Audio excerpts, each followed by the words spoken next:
Ayan. So, ito guys, ito yung concert venue ha. Ayan, baka makalimutan nyo. Dito po ito sa may Maitom, Sarangani Province. Ayan, so actually nandun na po sila Ilyas. Ayan, so nandun na po sila sa venue mga Q. Kaya inibitahan ko po sa mga taga Maitom, Sarangani. Ayan, so pumunta kayo kasi maganda yung venue, napaka-presko. Ayan, malawak. Ayan, so tingnan nyo naman. So dyan sila Ilyas mamaya mag tutugtog. So kasya dito guys 50 to 80,000. Ayan, kaya inibitahan ko po yung mga taga Maitom, Sarangani Province. Ayan, support natin si Ilyas JTB. Ayan, na magko-concert ngayon sa lugar ninyo. Ayan, so hangad natin yung matiwasay at maayos, successful concert mamaya ni Ilyas JTB. Ayan guys, baka may mga taga Maitom, Sarangani dito. Ayan, please comment down below sana. Ayan, baka meron po.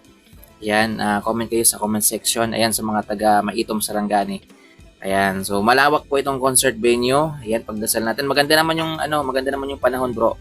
Maganda naman yung panahon, guys. So 100%, hindi naman 100%, 80%. Ayan, sure ako na hindi uulan kasi maganda ngayon daw yung ka-video call ko bago lang yung may-ari ng video, guys.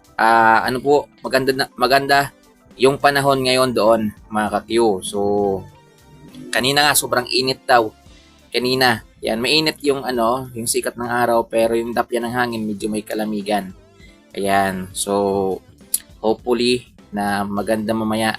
Yung signal yung inaalala natin, guys. Kasi maraming nag-comment sa atin na putol-putol daw yung live. Ayan, putol-putol yung live nila Ilyas nung sa nung isang araw lang, mga ka-Q. Ayan, sa Palawan. Guys, tama ba yun? Palawan? Oo, Palawan, mga Q. Ayan, ano kasi yun guys, pasensya na po talaga kayo. Kasi sobrang hina po ng internet noon. Ayan, nung wala pa sila Ilyas, nung hindi pa nagpe-perform sila Ilyas, medyo okay pa yung signal.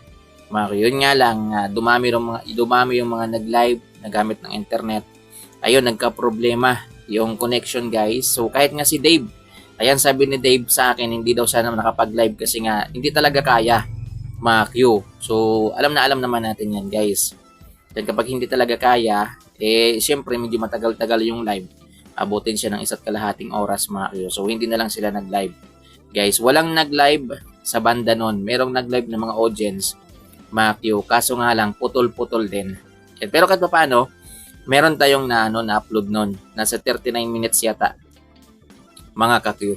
So, pagpasensya nyo na guys, sana maintindihan ninyo. Yan, kasi tayo naman mga ka-Q, wala namang problema eh. Yan, hindi pa nga minsan lumalabas sila Ilyas. Kapag maganda yung signal mga ka-Q ng internet, nakauna yung live natin. Yun nga lang minsan mga ka-Q, siyempre depende rin yan sa lugar. May mga lugar kasi guys na sobrang hina rin ng internet.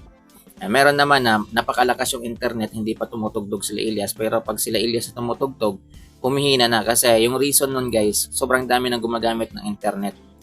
Ayan, hindi na kayang sustentuhan ng internet mga kuya, sobrang daming tao. Yung iba kasi nagla-live.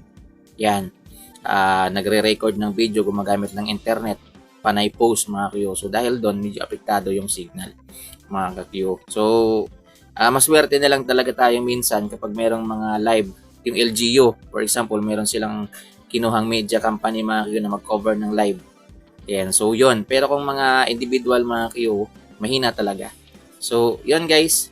Abang-abang na lang mamaya sa mga update natin. So, sa mga taga Maitom, Sarangani, see you mamaya guys. Ilyas JTB Band. Ayan, nandyan po mamaya sa Maitom, Sarangani.